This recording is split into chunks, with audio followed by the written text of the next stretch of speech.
अस्सलाम dear friends, कैसे हैं आप सब लोग। आज का हमारा टॉपिक हम डिस्कस करने जा रहे हैं वो है इंट्रोडक्शन टू इंटेलेक्चुअल प्रॉपर्टी। तो सबसे पहले हम ये डिस्कस करेंगे कि व्हाट इज़ इंटेलेक्चुअल प्रॉपर्टी, कि इंटेलेक्चुअल प्रॉपर्टी क्या है। तो अगर इंटेलेक्चुअल प्रॉपर्टी की अगर बात की जाए कि इंटेलेक्चुअल प्रॉपर्टी क्या है, तो सबसे पहले आपको ये सोचना पड़ेगा कोई भी चीज़, कोई भी ऐसा प्रोडक्ट अगर आप अपने माइंड में इंटेलेक्ट करते हैं तो उसे हम कहते हैं इंटेलेक्चुअल प्रॉपर्टी। कोई भी ह्यूमन बीइंग अगर कोई भी प्रॉपर्टी, कोई भी राइट अगर अपने माइंड में इंटेलेक्ट करता है तो उसे हम कहते हैं intellectual property. Intellectual property means it is connected to intellect with brain. कोई भी चीज़ अगर हम इंटेलेक्ट करते हैं अपने माइंड में तो उसे कहा जाता है इंटेलेक्चुअल प्रॉपर्टी। इसी तरीके से इंटेलेक्चुअल प्रॉपर्टी जैसे कि लिटरेरी वर्क, म्यूजिकल वर्क, उसे हम कहते हैं, ये एग्जाम्पल्स हैं इंटेलेक्चुअल प्रॉपर्टी की।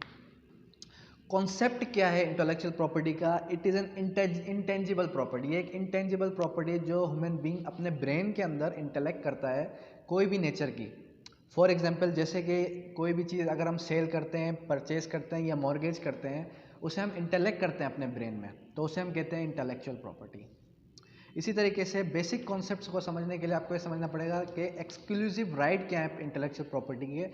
इंटेलेक्चुअल प्रॉपर्टी एक ऐसा राइट है जो कि हर जो भी ओनर है वो ओनर अपना राइट इंजॉय कर सकता है। कोई भी ओनर अपना राइट इंजॉय कर सकता है इजीली इंटेलेक्चुअल प्रॉपर्टी के अंदर। मिसाल के तौर पे अगर कोई भी ओनर है, उस ओनर को उसका राइट मिलता है ताकि वो अपने प्रॉपर्टी का राइट एंजॉय कर सके, और उसकी वो प्रॉपर्टी जो है वो कोई और बाय नहीं कर सकता जब तक कि वो ना चाहे। एग्जाम्पल देता हूँ मैं आपको ताकि आपको समझ में आ सके कि इंटेलेक्चुअल प्रॉपर्टी बेसिकली है क्या। इंटेलेक्चुअल प्रॉपर्टी जो है वो उसकी एग्जाम्पल हम यूँ समझ सकते हैं जैसे कि कॉपीराइट।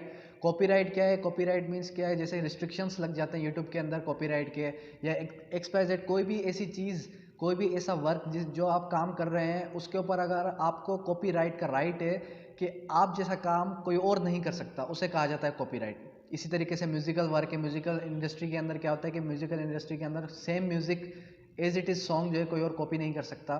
तो ये है एग्जाम्पल ऑफ इंटेलेक्चुअल प्रॉपर्टी। इसके अलावा और भी एग्जाम्पल्स हैं जैसे कि patent. Patent law protect the patent right.